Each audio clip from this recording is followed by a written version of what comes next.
Welcome to the Shreveport Connection with Tommy. This video is on your Extreme Rules results. Pre-show results and a live report from a fan at the arena. AJ Maltese from Lodi, New Jersey attended the WWE Extreme Rules event from East Rutherford, New Jersey on Sunday.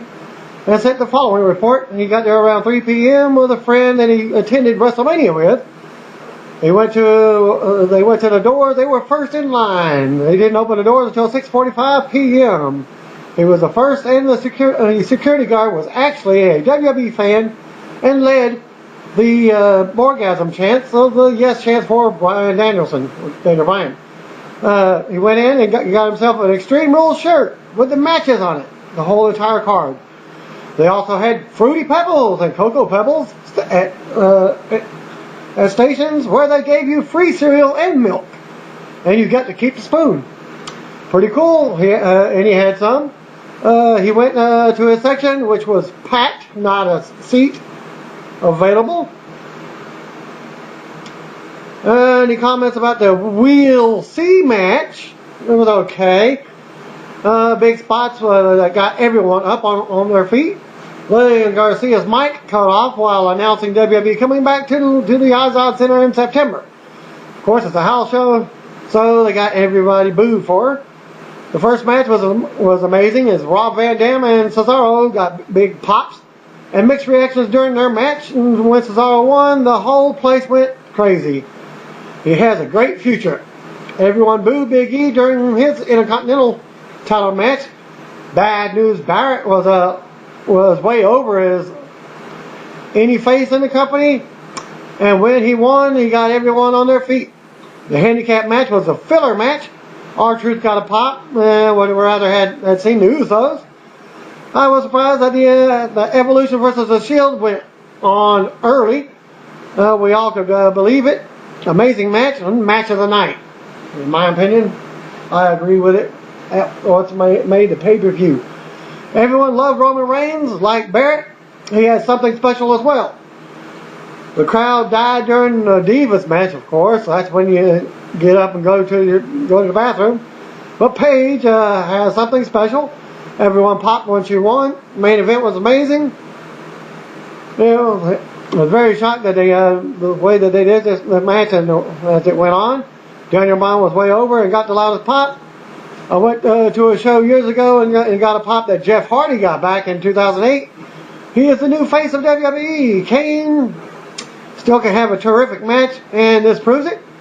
Overall, this was the 6th WWE event and 2nd pay-per-view. WrestleMania 29 was the first, and a 4th TV televised show. It was a very good, better than WrestleMania 29 in my opinion, and the crowd was amazing. When you walked out, they gave you free Juicy Drop candy. Of course, that's our advertiser. A pop and a new taffy, which was pretty sweet. And this was the best WWE show that the reporter has attended. Worth the ticket price and the trip. I live fairly close to the arena. I see it every day as I drive to college.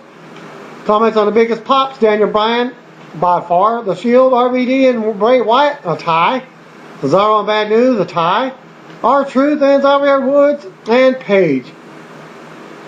And of course, most heat got Cena.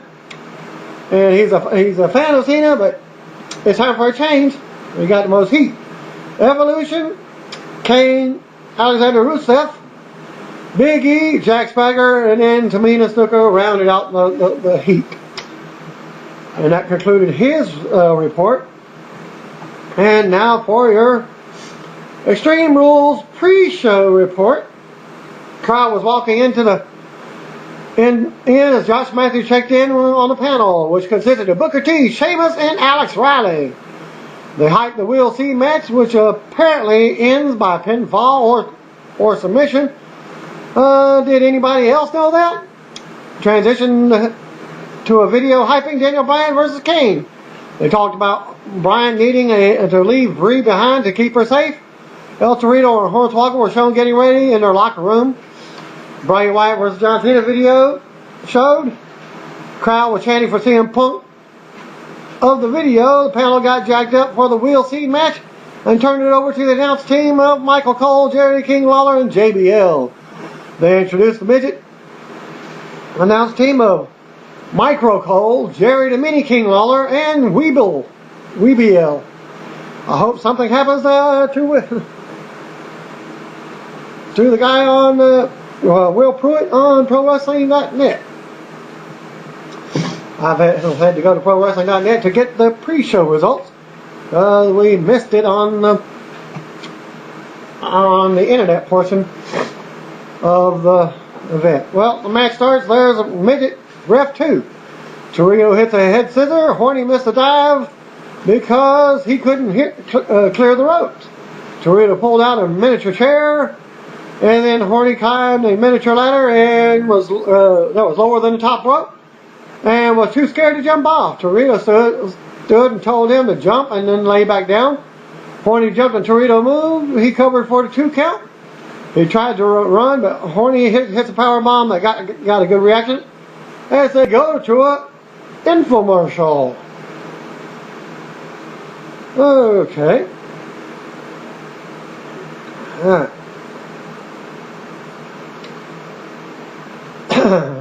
Never been so happy to have a commercial in my life. Lawler corrected the names of the announcers. They are Jerry Smaller and JB Elf. The fight spilled to the floor and Horny cleared the mini announce table. He put El Rito on it and hit an elbow drop across the table. A This Is Awesome chant broke out back in the ring. Hornswoggle went to hit Torito with a mini chair, but he Slater instead. Slater took out a table, took the table bump from the apron to table set up at ringside. Then they did another spot with Los Matadors and Jinder Mahal getting crossbodied through tables with ladders on them by El Torito.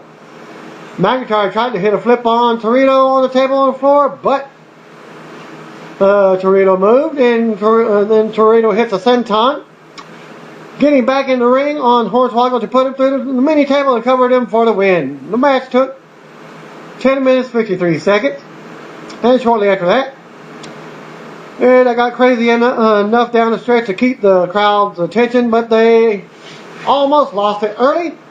Everything before the break was dreadful, but after was a lot of fun, or very brutal, and the latter table spot was rough.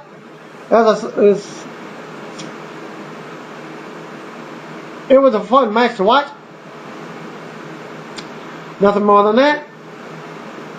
Zeb Coulter cuts a promo down, putting down Cesaro and RVD while putting over Swagger. It was rather a nondescript video recapping the Shield's interaction with Evolution from Monday. Lillian tried to say something to the crowd, but they cut her mic. Oops. And then they go right to the pay-per-view as the internet feed comes in. I had to go to a different site than what I normally do. Open video hyping the top 3 matches. RVD makes his entrance, followed by Swagger, then recapping the feud between the 3. Paul Heyman did the introduction for Cesaro. Heyman said WWE only got it right once a year. He started to put over ECW, but swerved to mention Brock Lesnar beating Undertaker again.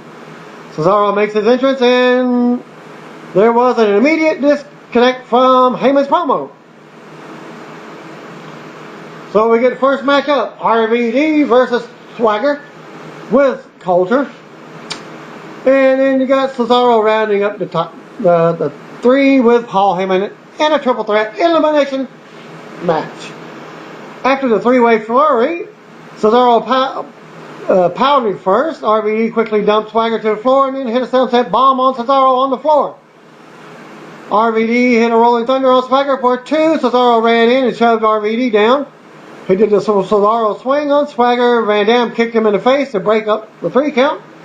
Later in the match, Swagger put the ankle lock on RVD, and Cesaro hit the springboard into a European uppercut. Cesaro did the deadlift superplex on Swagger, and then RVD hit an immediate frog splash to eliminate Swagger. And he was eliminated at 6 minutes 20 seconds in the match.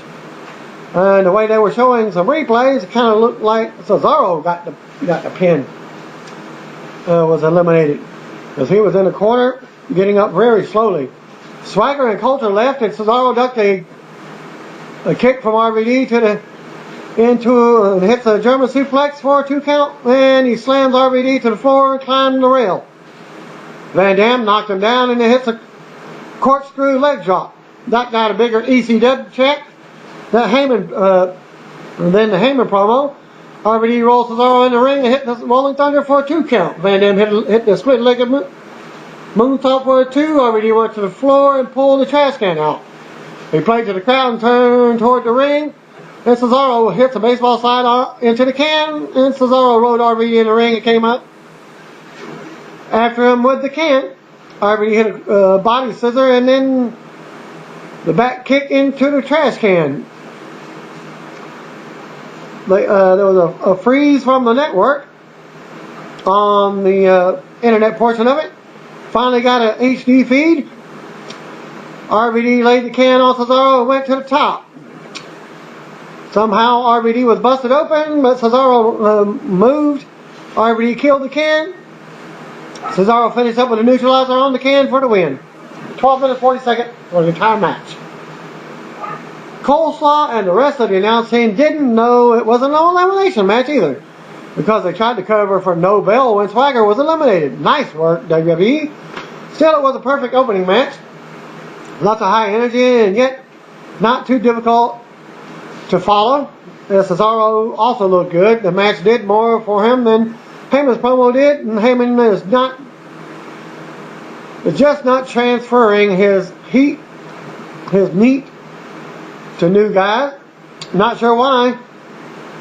Backstage segment with Daniel Bryan was being treated by the trainer.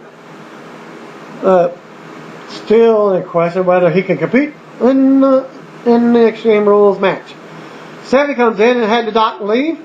She said she couldn't control Kane and she didn't want him to see him hurt.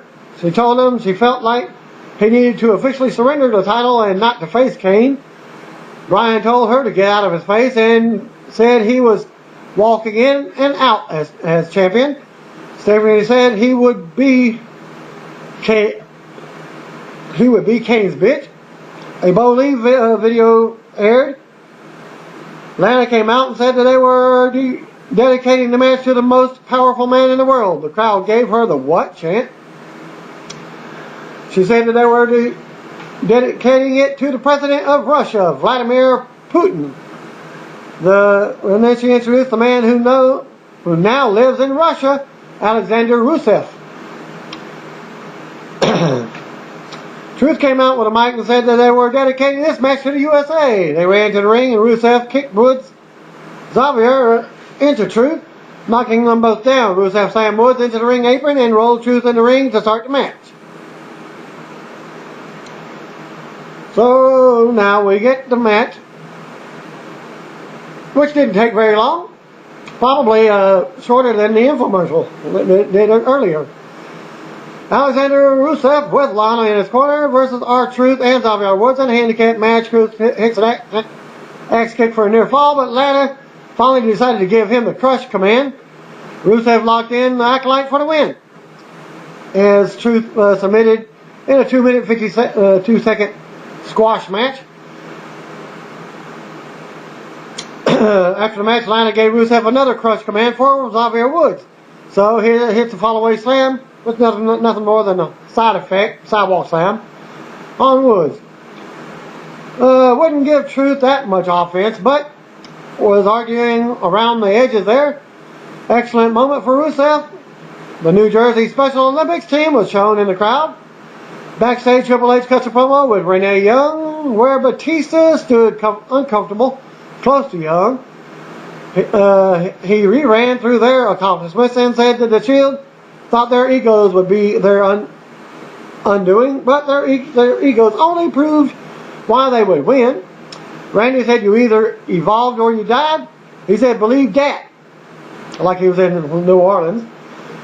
And they did the Shield pose. We got all three with the fist. Bad News Barrett makes his entrance for his match. And then he says, Excuse me, let me have some decorum, please. I got some bad news. Big E was going to lose tonight. So we get Big E versus Bad News Barrett for the Intercontinental Championship. Well, everybody knows. And the prediction that Barrett was going to win the championship. And he basically, this was the championship change of the pay-per-view. Barrett started fast and dumped Big E to the floor. He slammed E around and rolled him back in the ring. E reversed a suplex and went for another. But Barrett used the buckles to reverse his own suplex. Into his own suplex. Barrett hits a kick through the ropes, but Big E came right back with a belly-to-belly suplex.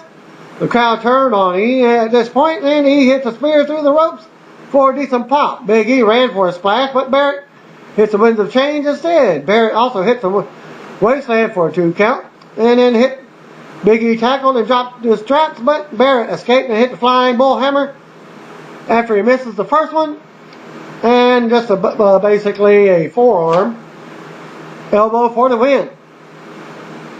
And the match took 7 minutes 53 seconds. Not a bad match, but the crowd shit on Big E so much it seemed boring at times. Appreciate Cole's attempt to make this title run mean something, to say the least, but it just rings hollow. A video for the Shield versus Evolution aired.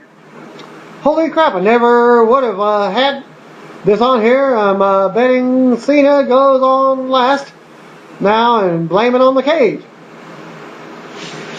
Well, that wasn't. I would have lost that bet. Evolution made their ring entrance. Love their entrance music. It's a simple jam, but I think it fits perfectly. They bounce around in the ring to get ready. They waited for a while, as JBL pointed out. The Shield were making them wait. Nicely done. The Shield finally made their entrance through the crowd. They squared off in the ring, and the Shield cleared Evolution once before the match even started. So we get Evolution versus the Shield in match number 4. Triple H and Seth Rollins started the match. Rollins dumped Hunter to the floor and he dove on him. Of course, well, 6-man tag. There are no rules, so Texas Tornado rules or whatever you want to call it. Anything goes. Rollins dumped Hunter to the floor and dove on him as he rolled Hunter back in the ring, but Orton stalled Rollins enough for Hunter to hit a big clothesline, and Evolution took control of the match. Batista got some crazy boos. Everyone had time to. Everyone boos every time he tags in. Rollins started to make his way for a tag, but Evolution took out his teammates. Rollins hits an enziguri on Orton and got a hot tag to Ambrose. Ambrose cleared the ring and put the figure 4 on Orton. Batista made the save. Reigns ran in to help Ambrose and dumped Batista to the floor. He went to the floor and tossed Batista in the wall.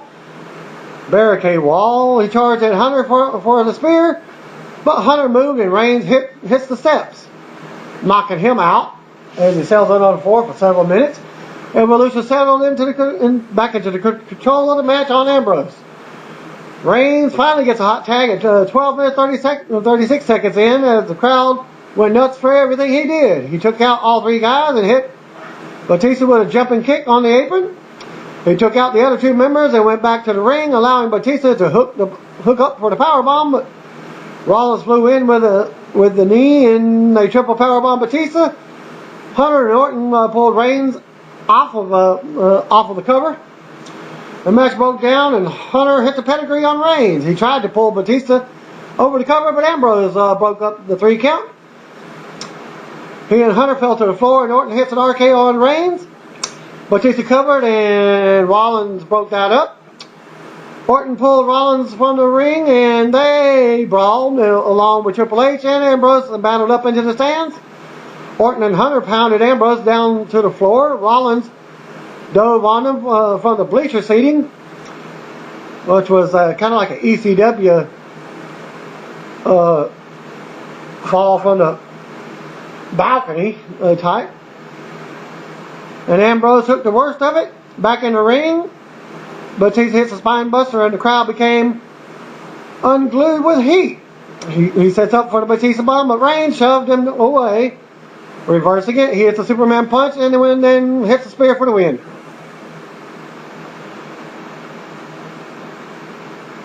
The match took 19 minutes 51 seconds.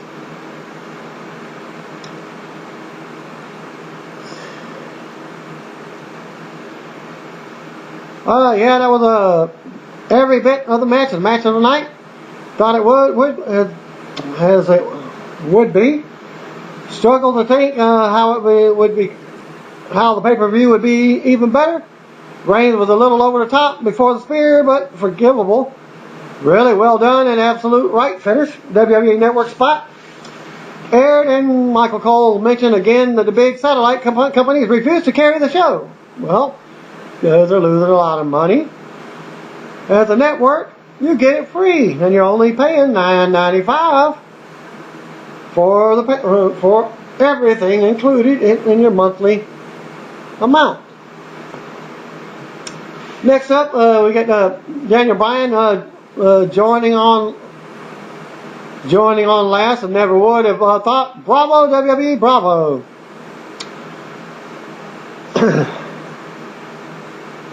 As they are lowering the cage for Cena versus Wyatt.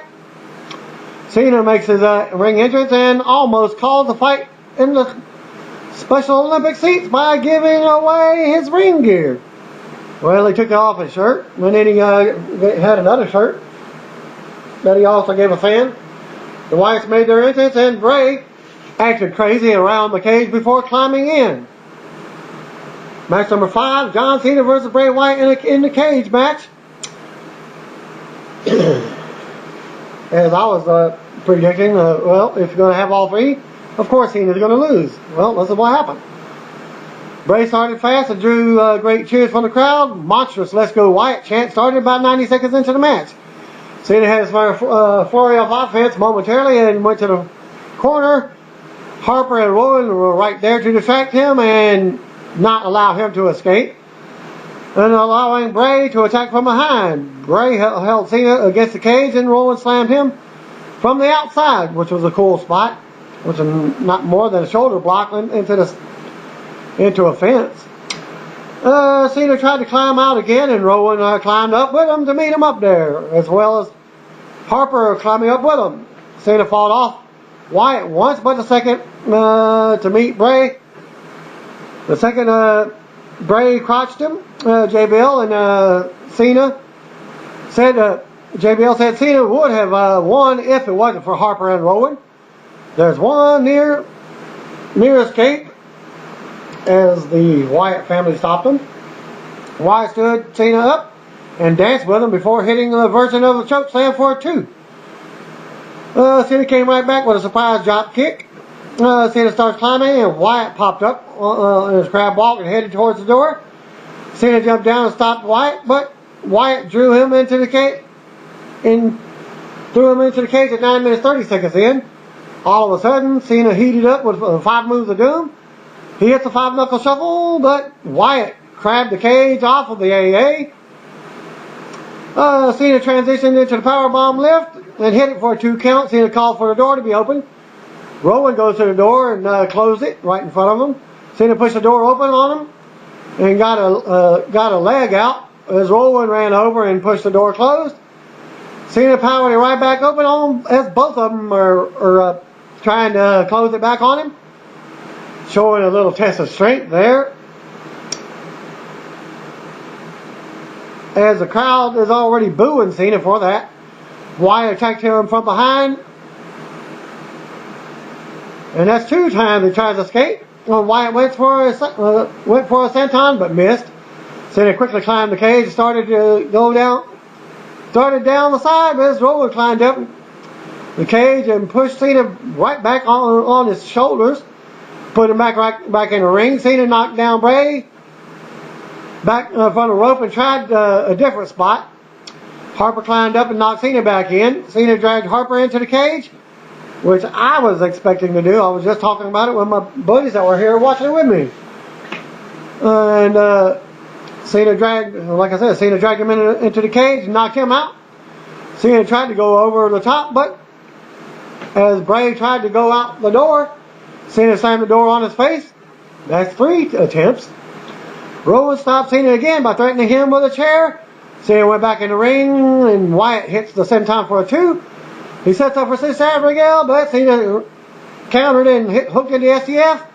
Bray crawled the corner and used the ropes to choke Cena and get him to let go. But why would they? You don't have to release in a steel cage match, because steel cage match, anything goes. Rowan tried to pull Bray out, but Cena pulled Bray back in. Bray tossed Cena into the cage and tried to climb out. Cena stopped him and hits an attitude adjustment, a super attitude adjustment from the top rope. He covered, but Harper broke the count. Cena took them out and took them all out and tried to climb again. Rowan climbed up and they fought up top. Cena used Rowan's beard to slam him off the top. He fell back in the ring and started for the door. When he reached it, the lights go out and the sounder goes off for the music. The lights come back in, back on, and a little kid was singing, "He's got the whole world in his hands." But they were making him sound like a demon. Of course, he had some something going on with his eyes. Cena just stared in horror. Wyatt grabbed him from behind and hit Sister Abigail. He knelt for a moment and then left the cage for the win at 21 minutes and 11 seconds. After the match, Wyatt hugged the kid and called him a good boy. They walked to the back as Cena recovered and the announce team laid out.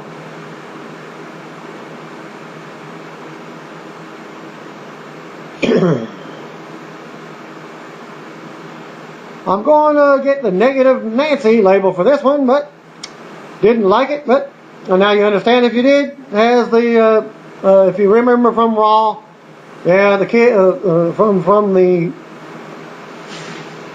singing group kind of reminded you of that, as he was in a black gown and what have you. Now I understand if you did, it was different than anything we've seen, or at least seen in a while. But for me personally, kind of dull in that. Like a little more realism in my wrestling. I realize I say this in the same report where I give a little praise, but no pun intended, to a We'll See match. But this was a different level of the card. I don't think I would have been thrilled with it. But even having the kids sing without the effects would have been better than this. Pre-show panel went over how creepy or creeped out they were about what just happened. And then they recapped the We'll See match. WLC. Then we get the Divas walk away, go to the bathroom match. Paige versus Tamina Snuka for the Divas Championship. Paige started quick and hit her knee through the ropes, but Tamina knocked her off top rope to the floor and took control. She hit 3 body slams in a row, taunting the crowd. Paige charged at Tamina and tackled her to the floor. She went back to the apron and tried for a hip scissor, but Tamina caught her and whipped her into the barricade. Paige hit a move that I missed as I was talking to my buddies, but then the pinfall was so close that the ref couldn't stop himself from hitting the 3 count. Tamina reversed a crossbody into a black hole slam. She sets up for the super kick, but Paige grabbed the leg and reversed her into the finisher for the win. The match took a long 6 minutes and 16 seconds. An okay match, although it could have been better, but didn't sink in. They still need to work on giving Paige more character at being the main event roster level. Not everybody saw her in NXT. After the match, the Wyatt family sounder went off again backstage. He was shown backstage with the kid and his family. All I seen was the kid. I didn't see no family with him. Unless that was the Wyatt family. Wyatt said, "Little Johnny did a good job tonight," and now they were free. He said Cena was free now too. He said he would do what all the broken and homeless do, come to him. He asked Little Johnny what they could do then. Little Johnny said, "Follow the buzzers." They gave him the demon voice again, but the word follow was heard with both his normal and affected voice. Echo, echo. Echo, echo, echo, echo. That sort of silliness, it just turns me off. It's just too far from a personal suspension of disbelief. Kane versus Bryan. Daniel Bryan was up next as a video hyping the main event, which was match number 7. Daniel Bryan made his ring entrance as well, and sans Brie Bella. Kane was out next. Still can't believe this is the last match. As I was thinking the steel cage would have been in last myself.